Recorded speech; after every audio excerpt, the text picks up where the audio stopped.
ইচ্ছা, আশা, প্রত্যাশা, আকাঙ্ক্ষা এসবই তো মানব সমাজের চালিকা শক্তি, তাই না? যদি কেউ আপনাকে প্রশ্ন করে যে আপনি কে, তবে আপনার উত্তর কি হবে? বিবেচনা করুন।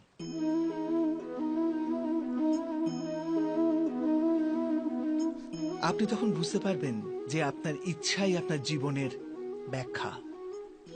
কিছু পাওয়ার সাফল্য, কিছু না পাওয়ার নিষ্ফলতাই আপনার পরিচয়। অধিকতর ব্যক্তি এইভাবে জীবিত, নিজের ভেতর থেকে শেষ হয়ে যেতে থাকে, তবু নিজের ইচ্ছেগুলোকে মারতে পারে না। ইচ্ছা তাকে এমন ভাবে ছোটাতে থাকে যেমন মৃগের নেশায় শিকারী। কিন্তু আবার এই ইচ্ছাগুলির গর্ভ থেকেই জ্ঞানের প্রকাশও ঘটে। কি করে? যখন ইচ্ছা অপূর্ণ থেকে যায়, আশা ভেঙে যায়, তখন সেখান থেকে জ্ঞানের কিরণ প্রবেশ করে মানুষের হৃদয়ে। না, এই গাথা শুধু ইচ্ছাদের পরস্পর সংঘর্ষের নয়, নয় মহতাকাঙ্ক্ষা থেকে জন্ম নেওয়া ভয়াবহ রক্তপাতের।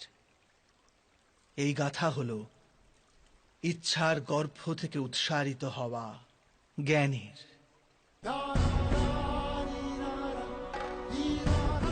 আমি বাসুদেব শ্রীকৃষ্ণ আপনাদের সকলকে নিমন্ত্রণ জানাচ্ছি এই যাত্রা শুরু করার, যা জীবনের মর্ম শেখাবে, মনুষ্যত্বের ধর্ম শেখাবে, পাঁক থেকে উঠে এসে পদ্ম হয়ে ফোটার ধর্ম শেখাবে। আর এই যাত্রার নাম হল মহাভারত।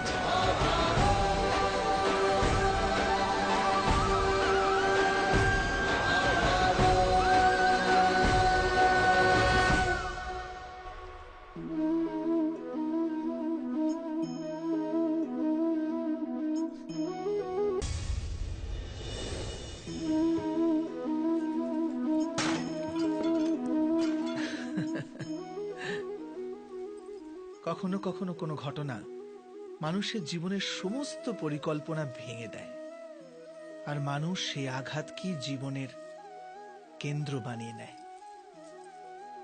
কিন্তু ভবিষ্যৎ কি মানুষের পরিকল্পনার আধারে নির্মিত হয়? না। যেভাবে কোনো উঁচু পর্বতে যে ব্যক্তি সর্বপ্রথম চড়ে, সেই পর্বতের পাদদেশে বসে সে যা পরিকল্পনা করে, সেই পরিকল্পনায় কি তাকে পর্বতের শিখরে পৌঁছে দিতে পারে? না। বাস্তবে সে ব্যক্তি যত উপরে ওঠে, তত নিত্য নতুন পরীক্ষা, নতুন বিড়ম্বনা, নতুন ধরনের অবরোধের সম্মুখীন হয়। প্রত্যেক পদে তার পরবর্তী পদক্ষেপ ঠিক করতে হয়, প্রত্যেক পদে তাকে পরিকল্পনা বদলাতে হয়। না হলে যদি পুরাতন পরিকল্পনা তাকে খাদের দিকে ঠেলে দেয়, সে পর্বতকে নিজের যোগ্য করে তুলতে পারে না, কেবল নিজেকে পর্বতের যোগ্য করার চেষ্টা করতে পারে। আচ্ছা, জীবনের ক্ষেত্রেও তো এমনই হয়। যখন মানুষ তার জীবনের কোনো একটি বাধা, কোনো একটি অবরোধকে জীবনের কেন্দ্র বানিয়ে নেয়, নিজের জীবনের গতি থামিয়ে দেয়, তখন সে তার জীবনে সফল হতে পারে না, পারে না সুখ আর শান্তি প্রাপ্ত করতে। অর্থাৎ জীবনকে নিজের যোগ্য করার চেষ্টার বদলে স্বয়ং নিজেকে জীবনের যোগ্য করে তোলার চেষ্টাই কি সাফল্য আর সুখের একমাত্র মার্গ নয়? স্বয়ং বিচার করুন।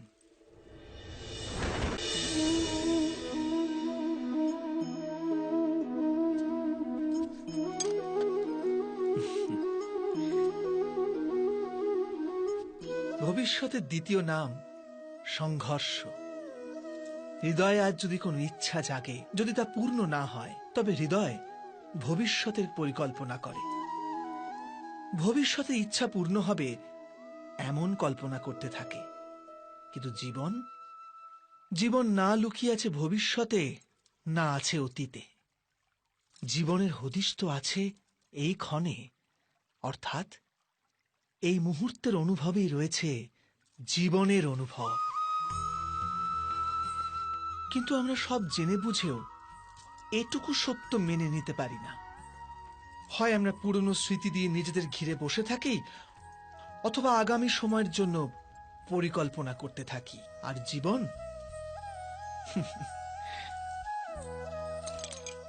জীবন বয়ে চলে। এই সত্য যদি আমরা হৃদয়ে গেঁথে নিই যে না আমরা ভবিষ্যৎ দেখতে পাই, না আমরা ভবিষ্যৎ নির্মাণ করতে পারি, আমরা তো কেবল ধৈর্য আর সাহসের সাথে ভবিষ্যৎকে আলিঙ্গন করতে পারি, স্বাগত জানাতে পারি ভবিষ্যৎকে। আর তবেই কি জীবনের প্রতি মুহূর্ত জীবনের দ্বারা মুখরিত হয়ে উঠবে না? স্বয়ং বিচার করুন।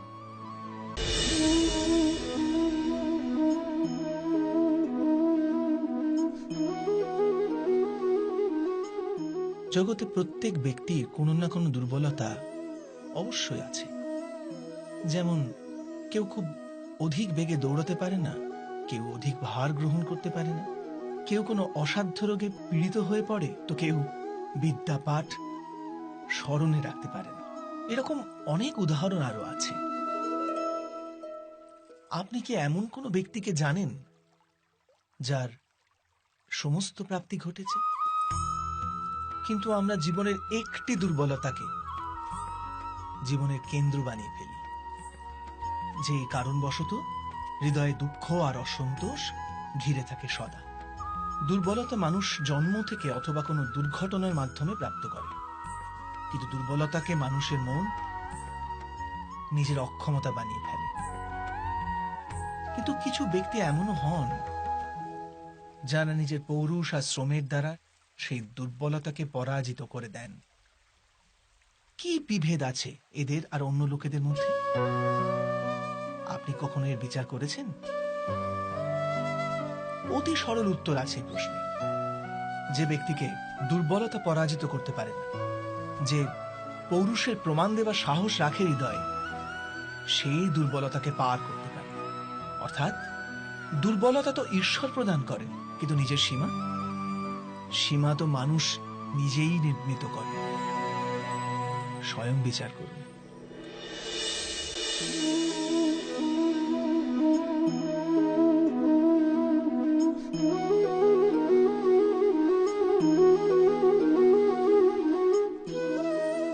জীবনের প্রতি ক্ষণ নির্ণয়ের ক্ষণ। প্রত্যেক পদে আগামী মুহূর্তের নির্ণয় করতে করতে যেতে হয়। আর নির্ণয় নিজের প্রভাব রেখে যায়। আজকের নেওয়া নির্ণয় ভবিষ্যতের জন্য সুখ বা দুঃখ লিখে রেখে দেয়। না কেবল নিজের জন্য, নিজের পরিবারের জন্যেও, আগামী প্রজন্মের জন্য বটে। যখন কোনো সংশয় সামনে এসে দাঁড়ায়, মন ব্যাকুল হয়ে যায়, অনিশ্চয়তায় ভরে যায়। নির্ণয়ের সেই ক্ষণ এক যুদ্ধে পরিণত হয়, আর মন হয়ে ওঠে যুদ্ধভূমি। অধিকাংশ নির্ণয় আমরা সংশয় থেকে বার হওয়ার জন্য নিই না, কেবল মনকে শান্ত করার জন্য নিয়ে থাকি। কিন্তু কেউ কি ছুটতে ছুটতে খাবার খেতে পারে? না। তবে কি যুদ্ধে যুঝতে থাকা কোনো মন সঠিক নির্ণয় নিতে পারে? বাস্তবে শান্ত মনে যে ব্যক্তি নির্ণয় নেয়, সে নিজের জন্য সুখময় ভবিষ্যৎ নির্মাণ করতে পারে। কিন্তু নিজের মনকে শুধু শান্ত করতেই যদি কেউ কোনো নির্ণয় নেয়, তবে সে ব্যক্তি নিজের জন্য ভবিষ্যতে কাঁটা বৃক্ষ রোপণ করে। স্বয়ং বিচার করে দেখুন।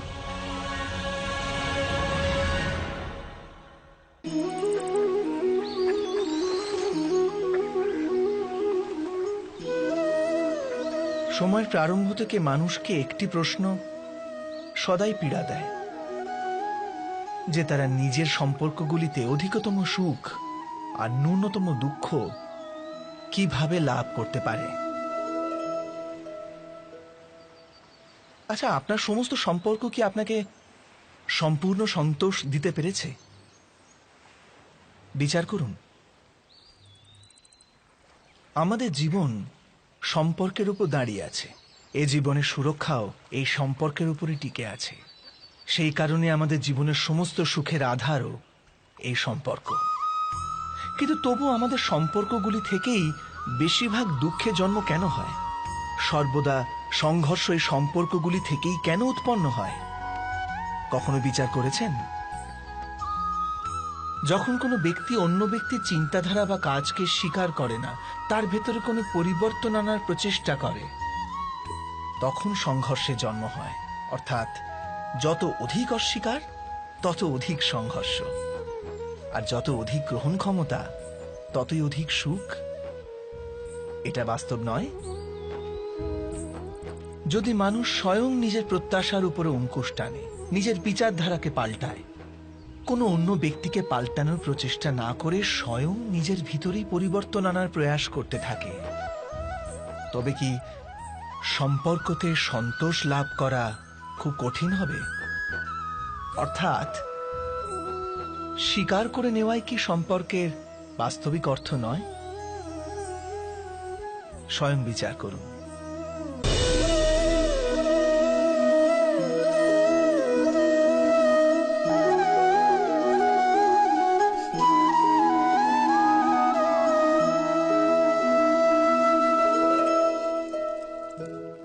যখন কোনো ব্যক্তি কোনো ঘটনার ভিতরে অন্যায়কে দেখতে পায়, তখন সেই ঘটনা তার হৃদয়কে তছনছ করে দেয়। সমস্ত জগৎকে সে নিজের শত্রু রূপে জ্ঞান করতে থাকে। অন্যায় বলে মনে হওয়া সেই ঘটনা যত বিরাট হয়, মানুষের হৃদয়ও কিন্তু ততই বিরোধিতা করতে থাকে। সেই ঘটনার পরিপ্রেক্ষিতে সে ন্যায় দাবি করে। আর এটা তো যোগ্য কথা। বাস্তবিক সংসারে যে কোনো রকমের অন্যায় ব্যক্তির আস্থা আর বিশ্বাসের বিনাশ করে। কিন্তু এই ন্যায় কাকে বলে? ন্যায়ের অর্থ কি? অন্যায় যে করেছে সে যদি অনুতপ্ত হয়, আর যার উপর অন্যায় হয়েছে তার মনে যদি আবার বিশ্বাস জাগে সমাজের প্রতি, তাকেই তো ন্যায় বলে। কিন্তু যার হৃদয়ে ধৈর্যের স্থান নেই, সে ন্যায়ের পথ ছেড়ে দ্বন্দ্ব আর প্রতিশোধের পথ বেছে নেয়। হিংসার বদলে প্রতিহিংসার ভাবনা নিয়ে সে এগিয়ে যায়। স্বয়ং যা পীড়া ভোগ করেছে তার চেয়ে অধিক পীড়া অপরকে দেবার প্রয়াস করে। আর এই পথে চলতে গিয়ে অন্যায় যার উপর হয়েছে সেই স্বয়ং অন্যায় করে ফেলে। শীঘ্র সে অপরাধী হয়ে যায়। অর্থাৎ ন্যায় আর প্রতিশোধের মধ্যে খুব ক্ষুদ্র ফারাক থাকে, আর সেই ফারাকের নামই হল ধর্ম। এটা কি সত্য নয়? স্বয়ং বিচার করুন। দুই ব্যক্তি যখন নিকটে আসে তখন তারা একে অপরের জন্য সীমা আর মর্যাদা নির্ধারণ করার চেষ্টা অবশ্যই করে। আমরা যদি সমস্ত সম্পর্কগুলিকে বিচার করে দেখি, এই সমস্ত সম্পর্কের আধার সেই সীমারেখা যা আমরা একে অপরের জন্য নির্মাণ করি। আর যদি অজান্তে সে দ্বিতীয় ব্যক্তি সেই সীমারেখা লঙ্ঘন করে, তাহলে সেই ক্ষণেই আমাদের হৃদয় ক্রোধে ভরে যায়। এই সীমারেখার বাস্তবিক রূপ কি আমরা কি কখনো বিবেচনা করেছি? সীমা বেঁধে দিয়ে আমরা দ্বিতীয় ব্যক্তিকে নির্ণয় করার অনুমতি দিই না, নিজের নির্ণয় সেই ব্যক্তির উপর চাপিয়ে দিই। অর্থাৎ তার স্বতন্ত্রতাকে অস্বীকার করি আমরা। আর যখন স্বতন্ত্রতাকে অস্বীকার করা হয় তখন তার হৃদয় দুঃখে ভরে যায়। আর যখন সে সীমারেখা লঙ্ঘন করে তখন আমাদের হৃদয় ক্রোধে ভরে যায়। এমনটাই হয় নাকি?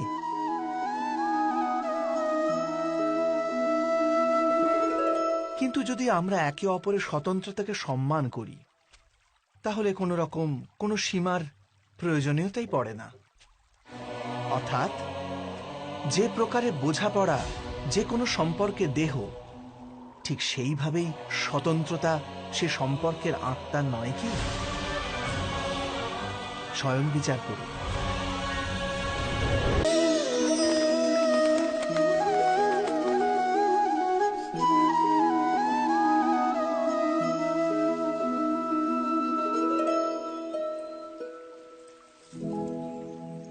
নির্ণয় নেওয়ার মুহূর্তে আমরা সর্বদা কোনো অন্য ব্যক্তির উপদেশ, সূচনা, মন্ত্রণা বা পরামর্শকে আধার করে থাকি। আর আমাদের ভবিষ্যতের আধার হয়ে ওঠে আমাদের আজকের নেওয়া সিদ্ধান্ত। তাহলে কি আমাদের ভবিষ্যৎ অন্য ব্যক্তির পরামর্শ, কোনো অন্য ব্যক্তির দেওয়া উপদেশের ফল? তবে কি আমাদের সম্পূর্ণ জীবন কোনো অন্য ব্যক্তির বুদ্ধির পরিণাম? আমরা কি কখনো বিচার করেছি? সবাই জানে যে ভিন্ন ভিন্ন লোক একই পরিস্থিতিতে ভিন্ন ভিন্ন পরামর্শ দিয়ে থাকে। মন্দিরে দাঁড়ানো ভক্ত বলে দান করা উচিত, আর চোর বলে যদি সুযোগ পাওয়া যায় ওই মূর্তির গয়না চুরি করা উচিত। ধার্মিক হৃদয় ধার্মিক উপদেশ দিয়ে থাকে, আর অধর্ম ভরা হৃদয় অধার্মিক পরামর্শ দেয়। এই ধর্মময় উপদেশ পরামর্শ স্বীকার করলে মানুষ সুখের দিকে যায়, কিন্তু এই রকম পরামর্শ স্বীকার করা তখনই সম্ভব হয় যখন হৃদয়ে ধর্ম থাকে। অর্থাৎ কোনো অন্য ব্যক্তির উপদেশ বা পরামর্শ স্বীকার করার আগে স্বয়ং নিজের হৃদয়ে ধর্মকে স্থাপন করা কি অনেক বেশি জরুরি নয়? স্বয়ং বিচার করুন।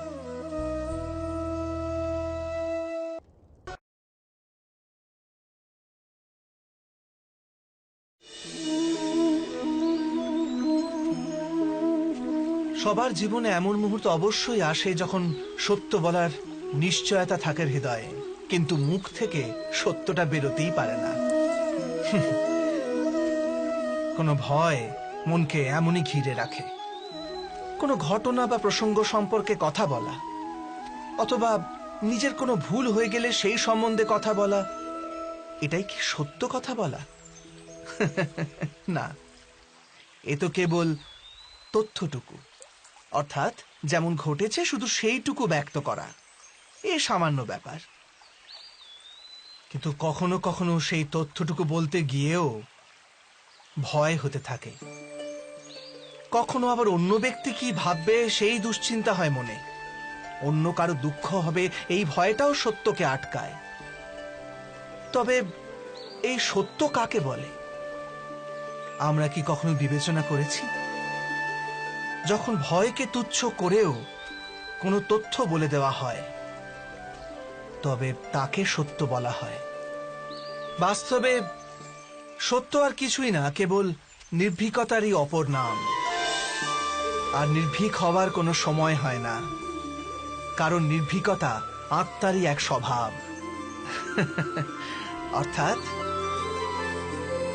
অর্থাৎ জীবনের প্রত্যেকটি ক্ষণই সত্য বলার ক্ষণ নয় কি?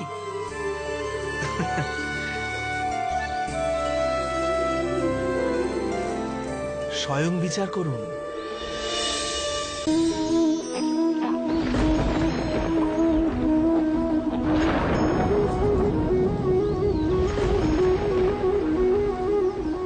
সংকেত বা পূর্বাভাসের উপর নির্ভর করে আমরা ভবিষ্যতের সুখ দুঃখের কল্পনা করি। ভবিষ্যতের দুঃখের কারণ দূর করার জন্য আমরা আজ পরিকল্পনা করি।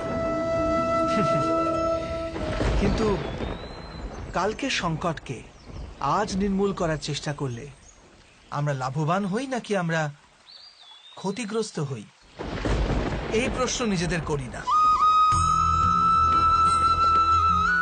সত্য তো এটাই যে সংকট আর তার নিবারণ একসাথেই জন্ম নেয়, ব্যক্তির খাতিরে আবার সৃষ্টিরও খাতিরে, তাই না? আপনি আপনার ভূতকালের কথা স্মরণ করুন, ইতিহাসকে দেখে নিন। আপনি তখনই উপলব্ধি করবেন যে যখন যখন সংকট এসেছে তখন তখন তাকে নিবারণ করার শক্তিরও জন্ম হয়েছে। এটাই তো জগতের নিয়ম। অর্থাৎ সংকটই শক্তির জন্মের কারণ। প্রত্যেক ব্যক্তি যখন সংকট থেকে বেরিয়ে আসে, তখন সে এক পদ আগে এগিয়ে যায়, অধিক উজ্জ্বলতা, অধিক আত্মবিশ্বাস লাভ করে, না কেবল নিজের জন্য, সমগ্র বিশ্বের জন্য বটে। এটা কি সত্য নয়? বাস্তবে সংকটের জন্ম মানে একটি সুযোগের জন্ম, নিজেই নিজেকে বদল করার, নিজের চিন্তাধারাকে আরো উঁচুতে নিয়ে যাওয়ার সুযোগ, নিজের আত্মাকে অধিক বলবান আর অধিক জ্ঞানমণ্ডিত করার সুযোগ। যে এটা করতে পারে তার কোনো সংকট আসে না, কিন্তু এমনটা যে করতে পারে না সে তো স্বয়ংই এক সংকট হয়ে পড়ে এই বিশ্বের জন্য। বিবেচনা করুন।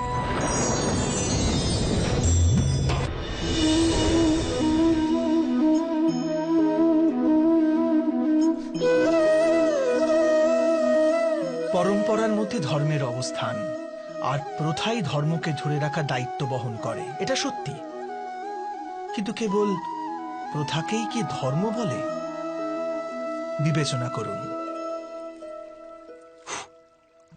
সত্য তো এই যে যেমন ভাবে পাষাণের ভেতরে শিল্প থাকে, ঠিক তেমনি প্রথার মধ্যেও ধর্মকে পাওয়া যায়। এই পাথরের মধ্যেও শিল্প আছে। এই পাথরটাই শিল্প নয়। শিল্প ফুটিয়ে তোলার জন্য পাথরকে ভাঙতে হয়, অনাবশ্যক অংশগুলিকে কেটে বাদ দিতে হয়। ঠিক সেইভাবেই প্রথার মধ্যে ধর্মকে খুঁজে বার করতে হয়। যেমন ভাবে ইন্দ্র পূজার প্রথা ত্যাগ করে গোবর্ধন পূজার ধর্ম আরম্ভ না যদি হতো, যাদবেরাও তাদের মুক্তির পথ খুঁজে পেত না। অর্থাৎ প্রথা পালনে যে বেশি গোঁড়ামি করে, ধর্ম থেকে সে বঞ্চিত হয়ে যায়। আর পরম্পরার অন্ধ অনুকরণ যে করে, সেও প্রকৃত ধর্মপরায়ণ হতে পারে না। কথায় আছে, হংস সর্বদা নির্ঘীর পার্থক্য করতে পারে। দুধে জল মেশানো থাকলেও কেবল দুধটুকুই গ্রহণ করে। তবে কি যথার্থ ধর্মজ্ঞান পেতে হলে হৃদয়ে জ্ঞান থেকে প্রসূত বিবেক থাকা আবশ্যক নয়? আর সেই বিবেক না থাকলে যাকে আমরা ধর্ম বলে মনে করছি, তা আসলে প্রকৃত ধর্মই নয়। এমনও তো হতে পারে। স্বয়ং বিচার করে দেখুন।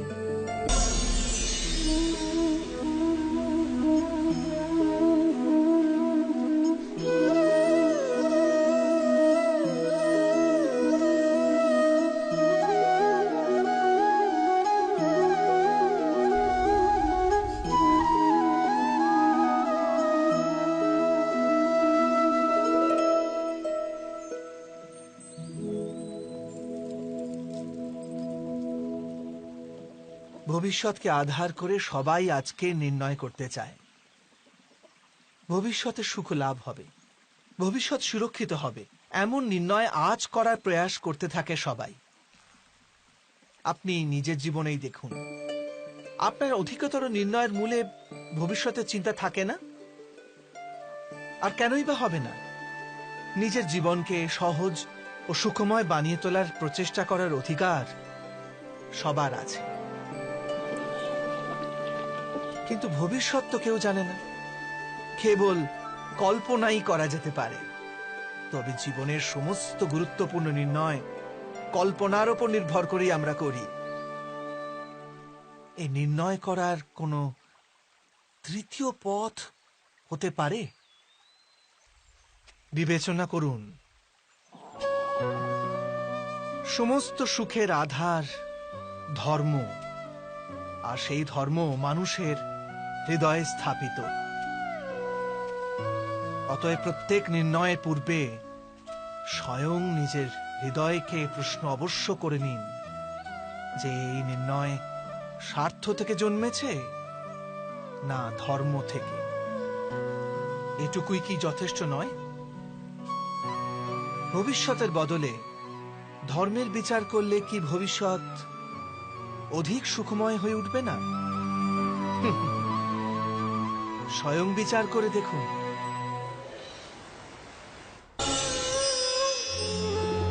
মানুষ যখন তার অপরাধের দণ্ড ভোগ করে, তখন হতে পারে সেই ন্যায় বিচারে তার মনে কষ্ট হয়।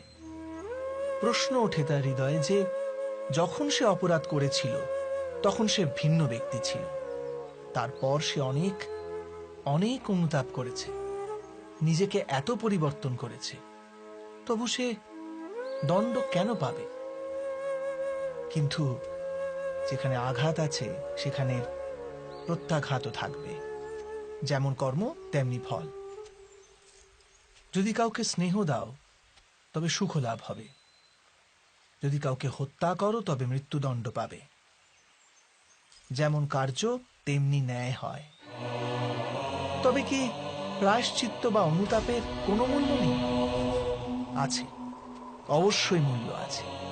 প্রায়শ্চিত্ত অনুতাপ মানুষকে অন্তর থেকে বলবান করে তোলে, আসন্ন শাস্তিকে গ্রহণ করার জন্য মানুষকে প্রস্তুত করে। অর্থাৎ প্রায়শ্চিত্ত না করে দণ্ড স্বীকার করার কোনো মূল্য আছে? স্বয়ং বিচার করুন।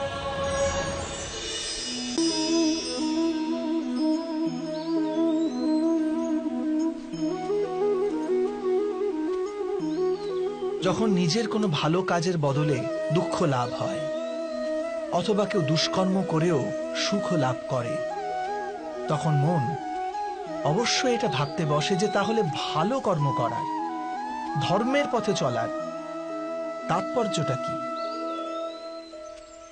কিন্তু দুরাত্মাকে কি ভোগ করতে হয় সেটাও দেখুন। দুষ্কর্ম যে করে তার হৃদয় সর্বদা চঞ্চল থাকে, ব্যাকুল হতে থাকে। মনে সর্বদা নতুন নতুন সংঘর্ষ উৎপন্ন হয়। অবিশ্বাস তাকে সারা জীবন ছোটাতে থাকে। একে কি সুখ বলে? যে ব্যক্তি ধর্মের পথে চলে, সর্বদা সুকর্মে রত থাকে, সৎ চরিত্র ব্যক্তির হৃদয় সর্বদা শান্ত থাকে। পরিস্থিতি তার জীবনে সুখের পথে বাধা হয়ে দাঁড়ায় না। সমাজে তার সম্মান ও মনে সন্তোষ অক্ষত থাকে সর্বদা। অর্থাৎ ভালো ব্যবহার ভবিষ্যতের সুখের পথ দেখায় না, ভালো ব্যবহার নিজেই সুখ দেয়। অথবা দুর্ব্যবহার ভবিষ্যতে দুঃখের পথ দেখায় না, অধর্ম সেই মুহূর্তে দুঃখকে উৎপন্ন করে। ধর্ম থেকে সুখ পাওয়া যায় না, ধর্মই স্বয়ং সুখ।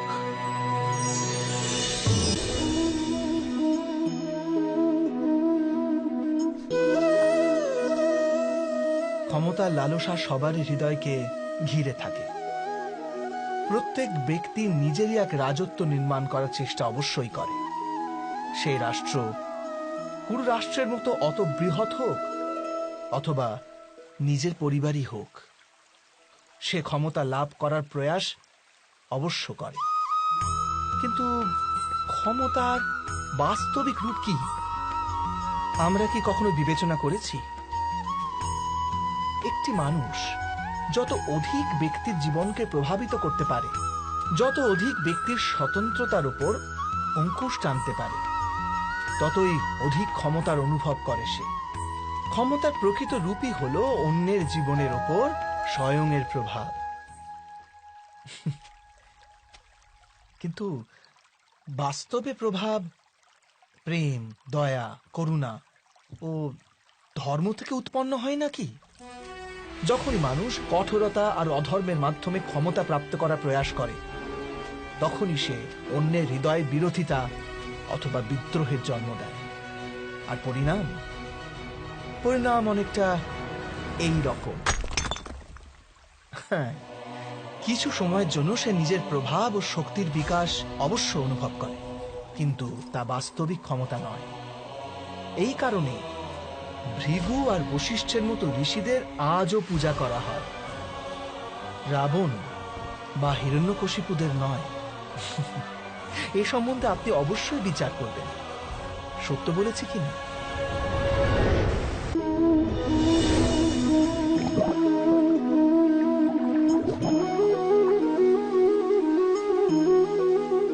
একটি শিশু যখন এই পৃথিবীতে জন্ম নেয় তখন সে সম্পূর্ণভাবে সংস্কার মুক্ত হয়। তখন তার অন্তরে না কোনো সুসংস্কারের চিহ্ন অঙ্কিত থাকে, না কোনো অপসংস্কারের। অর্থাৎ জন্মের সময় বালকের মধ্যে না কোনো গুণ থাকে, না কোনো দোষ। তবে এই দোষ অথবা গুণ কিসের ভিত্তিতে লাভ হয় আমরা কি কখনো ভেবে দেখেছি? যে কথা মাতা পিতার মুখে নিরন্তর শোনা যায় সেসব কথাই তাদের সন্তানের হৃদয়ে সংস্কারের রূপ নেয়। যেমন কোন গ্রামে নদীর তট অব্দি একটা আলপথ আপনি নির্মিত হয় কেবল সেই পথে বারবার চলার দরুন। অর্থাৎ মাতা পিতার হৃদয়ের ইচ্ছাই তাদের সন্তানের হৃদয়ে দোষ অথবা গুণ হয়ে জন্ম নেয়। এটাই কি সত্য নয়? কিন্তু তবু যখন তাদের সন্তানের মধ্যে কোনো দোষ দেখা যায় তখন মাতা পিতা আশ্চর্য ও দুঃখিত হয়ে পড়েন। মাতা পিতা হৃদয়ে এই প্রশ্নই করে যে তাদের সন্তানের মধ্যে এই অপসংস্কার এলো কেমন করে। সত্য তো এটাই যে মাতা পিতা নিজের সন্তানের মনে অজান্তেই অপসংস্কারে বীজ রোপণ করেন, যা তাদের সন্তানের হৃদয় ভূমিতে কুশিক্ষার বৃক্ষ হয়ে মাথা তোলে। অর্থাৎ নিজের সন্তানদের সুসংস্কার আর ধর্মপরায়ণ করে তোলার আশা রাখে যে মাতা পিতা, তাদের সর্বপ্রথম তাদের নিজের হৃদয়ের ইচ্ছার উপর নিয়ন্ত্রণ রাখাটা অনিবার্য নয় কি?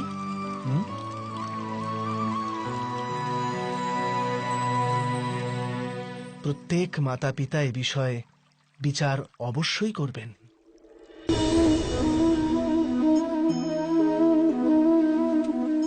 মানুষের এই স্বভাব যে সে স্বয়ং নিজের পরিবারকে, নিজের সন্তানদের অধিকতর সুখ লাভ হোক সেই প্রচেষ্টাই করে।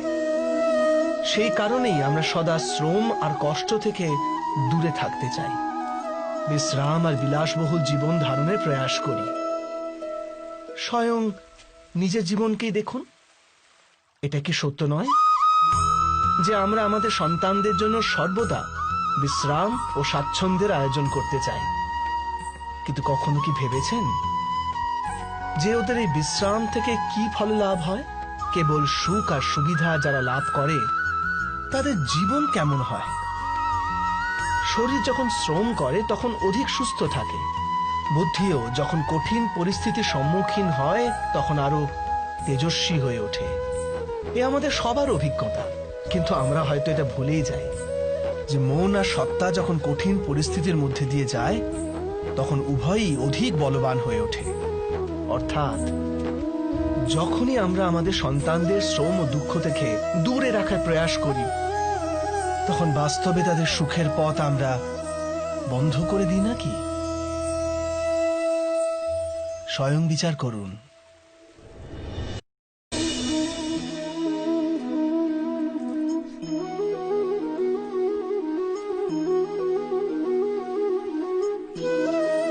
জ্ঞান প্রাপ্তি সর্বদা সমর্পণের মাধ্যমেই হয়, এ আমরা সকলেই জানি। কিন্তু সমর্পণের বাস্তবিক গুরুত্ব কি আমরা কি কখনো বিবেচনা করেছি? মানুষের মন সর্বদা জ্ঞান প্রাপ্তির পথে নানান বাধা সৃষ্টি করে। কখনো কোনো অন্য বিদ্যার্থীর প্রতি ঈর্ষা জন্মায়, কখনো গুরুর শেখানো পাঠের উপর সন্দেহ উৎপন্ন হয়, আবার কখনো গুরু দেওয়া কোনো কোনো শাস্তি মনকে অহংকারে ভরিয়ে তোলে। তাই নয় কি? কি এমনটাই হয় না? নানান সময় নানান রকম চিন্তা মনকে ব্যাকুল করে তোলে, আর মনের এমন অশান্ত স্থিতির কারণে আমরা জ্ঞান লাভ করতে পারি না। মনের সঠিক স্থিতি কেবল সমর্পণ থেকেই লাভ হয়। সমর্পণ মানুষের অহংকারকে নাশ করে, ঈর্ষা, উচ্চাকাঙ্ক্ষা ইত্যাদি হীন ভাবনাকে দূর করে হৃদয়কে শান্ত করে আর মনকে একাগ্র করে। বাস্তবে ঈশ্বরের সৃষ্টিতে না জ্ঞানের অভাব আছে না জ্ঞানী ব্যক্তি। গুরু দত্তাত্রেয় তো গাভী আর ষণ্ডদের থেকেও জ্ঞান লাভ করেছিলেন। অর্থাৎ বিষয় ব্রহ্ম জ্ঞানের হোক অথবা জীবনের জ্ঞানের অথবা গুরুকুলে লাভ করা জ্ঞানের, তা অর্জন করার জন্য গুরুর চেয়ে অধিক গুরুত্বপূর্ণ সেই গুরুর প্রতি আমাদের সমর্পণ। এটাই কি সত্য নয়? স্বয়ং বিচার করুন।